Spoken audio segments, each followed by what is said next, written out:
भारत ने पहली टीम बनने का एजाज हासिल किया जिसने back to back ICC T20 world cup जीत लिया है। आज अहमदाबाद में होने वाले फाइनल में न्यूजीलैंड को उन्होंने एक यकतरफा मुकाबले के बाद शिकस्त दी और बहुत ही आसानी से उन्होंने 96 रन से ये कामयाबी हासिल की, जो यकीनी तौर पर भारतीय टीम की तारीफ करना पड़ेगी टूर्नामेंट के अंदर भी। इसके साथ साथ ओवरऑल अगर आप देखें उस सिस्टम की बात करें तो 2024 से सिलसिला शुरू किया था, उन्होंने उस वक्त जो है वो T20 वर्ल्ड कप जीता, 2025 में वो चैंपियंस ट्रॉफी जीते और आज 2026 में उन्होंने एक और आईसीसी इवेंट जीता है। जबकि 2007 के बाद से अगर आप देखें तो ये मुल्क अब तक तकरीबन 7 आईसीसी इवेंट जीत चुका है और ये वैसी डोमिनेंस है जैसे एक जमाने में वेस्ट इंडीज ने एक झलक दिखाई थी और उसके बाद ऑस्ट्रेलिया ने 2009 से लेकर 2007 तक लगातार आईसीसी इवेंट जीते।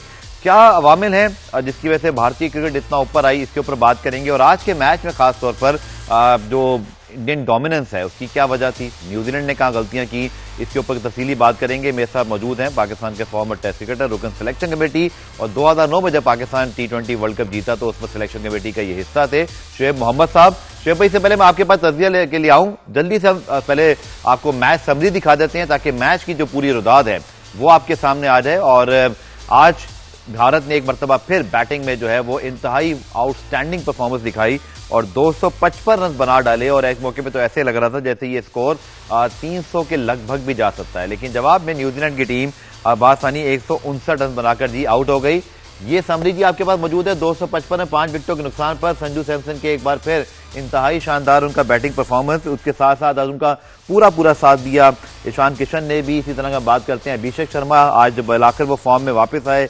इसी तरह शुभम दुबे ने एक मरतबा फिर नीचे आके रन किए और बैटिंग में सिवाय पहले 1-2 ओवर के जब लगा कि शायद टिम साइफर्ड सेन लैनन एक काउंटर अटैक कर रहे हैं, कोई मुकाबला ही नहीं था और बासानी न्यूजीलैंड की टीम 159 रन बनाकर ऑल आउट हो गई 19वें ओवर में और न्यूजीलैंड ने ये मैच जो है वो हार गए और भारत 96 रन से जीतकर आईसीसी T20 वर्ल्ड कप का एक मरतबा फिर चैंपियन बन गया। तीसरी मरतबा है जब उन्होंने ये टाइटल अपने नाम किया। शुएब मोहम्मद साहब के पास चलते हैं। शुएब भाई, आपकी बहुत सारी प्रेडिक्शन ठीक साबित हुई काफी मैचेस की तरह। न्यूजीलैंड ने टॉस पर बहुत बड़ा एडवांटेज आप समझते हैं हासिल किया था, बट वो उसको प्रॉपर्ली क्या बिल्कुल ही यूटिलाइज नहीं कर सके। डिसीजन एट टॉस 11 के अंदर कोल मिचौंची का ना होना, पावर प्ले के अंदर जो उन्होंने फैसले किए और शायद लगता है 1,30,000 के मजमे को देखकर बिल्कुल बौखला से गए। ये वो न्यूजीलैंड नहीं थी सर जिसने टूर्नामेंट में बड़ी अच्छी कारकर्दगी दिखाई थी। बिल्कुल इनके हाथ में ये मैच पहले आया, पहले ही मोमेंट में, पहले ही मिनट के अंदर जब उन्होंने टॉस जीता। मैं आपको बार बार कह रहा था कि पहली बारी अगर वो करते हैं तो जो भी एक टोटल देंगे वो इंडियन टीम के ऊपर प्रेशर आएगा। अगर ये सेकंड बारी करेंगे तो एक विकेट उनकी टॉप, इसलिए कि एलन और स्टाइफर्ड पे ज्यादा डिपेंडेंट है इनकी टीम, तो उसकी वजह से जहां पहले आउट हुआ कोई सेकंड बारी में तो फिर वो ओवर्स वगैरह वो तो गेम ऑफ प्ले में आया ही नहीं। बिल्कुल इसीलिए मैं बार बार अपने पिछले प्रोग्राम्स में बार बार कहता रहा कि ये पहली बारी करके प्रेशर, इसलिए कि बड़े मैचेस के अंदर प्रेशर, यही हाल होता अगर इंडिया का, अगर उन्होंने 230 भी कर दिए होते, 220 भी करते तो इंडिया को भी बहुत प्रेशर फील करता और उनका ये मैच आखिरी ओवरों में शायद जाके इधर या उधर जा सकता था। This was the only way, लेकिन ये कि it was not to be. और नेचुरली इंडिया की टीम बहुत अच्छा खेली, बहुत प्रोफेशनली खेली।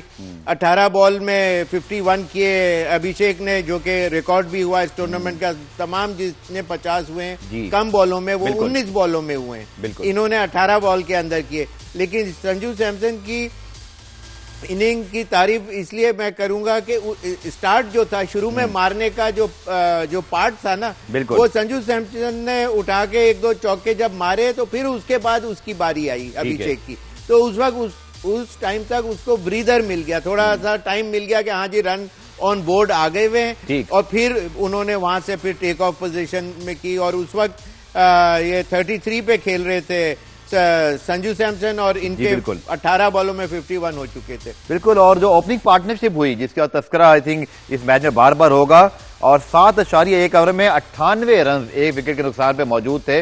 और शेख भाई, अगर मैं आपसे पूछूं पावर प्ले के अंदर जो पावर हिटिंग की है लेकिन उसमें जो डिसीजन मेकिंग थी मिचेल सार्टनर की, हेनरी ने एक ओवर इतना अच्छा किया उनको बिल्कुल हटा दिया, ग्लेन फिलिप्स ने इतना अच्छा ओवर किया उनको भी हटा दिया, और जो फर्गूसन या हम जैकब डफी की बात करें, बिल्कुल वेवर्ड हो गए। पहले 6 ओवर में 7 वाइड बॉल आप कर रहे हैं, तो क्या आप क्या समझते हैं वो वाकई इतनी प्रोफेशनल टीम है, इनके ज्यादातर खिलाड़ी आईपीएल भी खेलते हैं, बट क्या वो कहते हैं ना एनवायरनमेंट एटमॉस्फेयर उनके सर पे सवार हो गया सौ पे, चूंकि जिस तरह की वाइड्स हो रही थी लग रहा था जैसे घबराए हुए हैं, और फिर डिसीजन मेकिंग कप्तान की भी कोई इतनी इंप्रेसिव नहीं थी आज।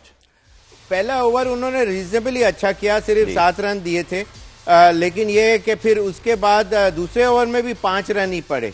तो उन्होंने कितनी सेंसिबल क्रिकेट पहले खेली कि जब रन नहीं बन रहे थे तो उन्होंने जबरदस्ती चौके छक्के मारने की कोशिश नहीं की।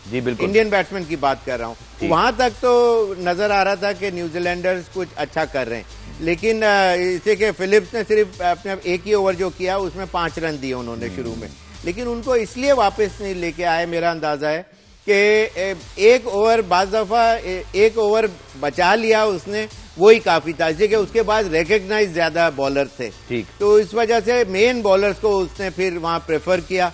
लेकिन यह है कि इतनी अच्छी कैप्टनसी मेरा ख्याल से नहीं हुई। फिर शुरू में एलन का जो कैच छूटा, लेकिन वो शोभाई कॉल में कंची को शामिल नहीं किया, जिन्होंने पिछले मैच में क्वांटन डिकॉक और फिर रिकल्टन को आउट किया था, वो खेले ही नहीं आज, ये क्या वजह थी? उसकी जगह जो कौन प्लेयर आए थे, उनकी जगह जैकब डफी फास्ट बॉलर को, हाँ फास्ट बॉलर को, तो वो उनके ऊपर शायद ज्यादा कॉन्फिडेंस होगा, यही एक चीज समझ आती है। वरना ये जिमी नीशम का भी कोई अच्छा वर्ल्ड कप नहीं था, एज अ बैटर तो बिल्कुल ही नाकाम रहे, लेकिन स्टिल वो प्रेजेस किया उनको। लेकिन वही बात है कि जो विनिंग स्ट्रीक होती है उसके साथ फॉलो करना पड़ता है, लेकिन अकलमंदी ये भी होती है कि हाँ अगर कोई स्पिनर लेके आते तो मैं समझता हूं कि वो अकलमंदी का एस्पेक्ट ज्यादा स्ट्रॉन्गर होता, ठीक, लेकिन स्पिनर नहीं आया, फास्ट बॉलर के ऊपर फास्ट बॉलर ही आया, तो वो कोई इतना ग्रेट शेक ऐसे लगा जैसे कि अपने पावर प्ले के अंदर इतना अच्छा जो है वो इस्तेमाल किया नहीं।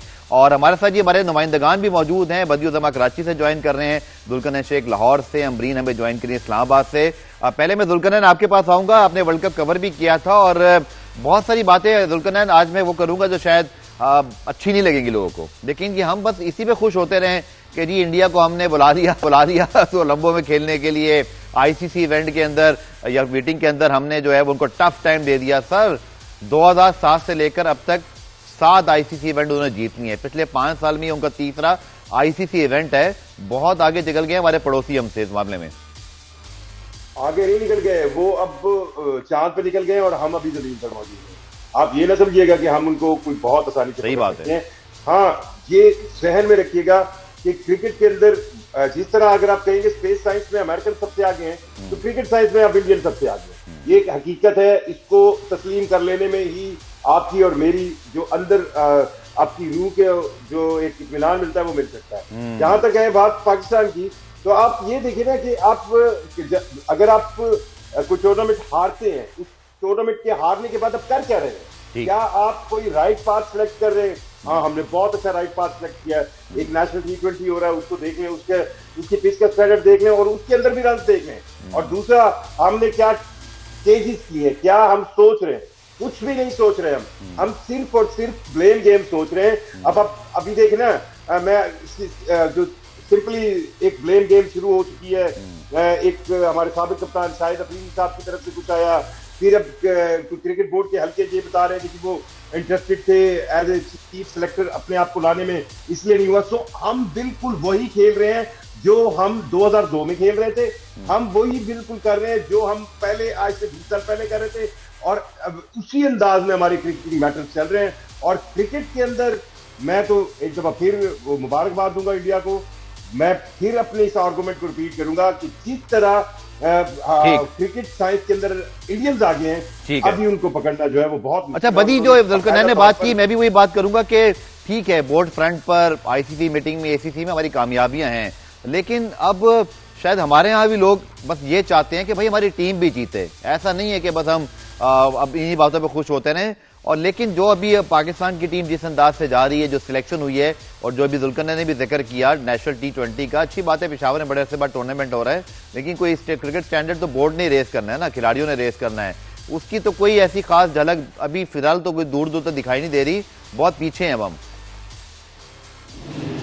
बिल्कुल गफार, आपने सही कहा। देखिए, पाकिस्तान क्रिकेट टीम की जो परफॉर्मेंस थी वो आपने तो देख ही ली, लेकिन उसके बाद जब टीम वापस आती है, हेड कोच आपके जो अपने मुल्क चले जाते हैं, उनसे कुछ सवाल जवाब नहीं होता, फिर कप्तान से कुछ पूछा नहीं जाता, वनडे टीम में उनको शामिल कर लिया जाता है, और उसके बाद आप वनडे स्क्वाड का ऐलान करते हैं, और वनडे स्क्वाड में उन खिलाड़ियों को जो है जो परफॉर्म करते हैं वो तो बाहर है, और जो परफॉर्मेंस नहीं देते वो अंदर आ जाते हैं। क्या 3 प्लेयर के बाहर करने से या 3 प्लेयर को अंदर लाने से आपकी कारकर्दगी अच्छी हो जाएगी? यहाँ पर आपको बोल्ड जो है फैसले करने पड़ेंगे। यहाँ पर आपको सिलेक्शन कमेटी को ये नहीं है कि बंद कमरों में बैठकर आप टीम की सिलेक्शन करें, ये अच्छा है इसको ले लो, इसने ये किया था इसको ले लो, ये कम करना पड़ेगा। आपको डोमेस्टिक क्रिकेट को देखना पड़ेगा। तरजीह ना हम डोमेस्टिक क्रिकेट को दे रहे हैं, ना तरजीह हम अपनी टीम को दे रहे हैं। हम इसी बात पे खुश थे कि जी चैंपियन ट्रॉफी में हमने हाइबर बॉर्डर बनवा लिया, हमने भारत को नीचा दिखा दिया, हमने कोलंबो में जो है वो वर्ल्ड कप खेल लिया। तो कहने का मकसद सारा ये है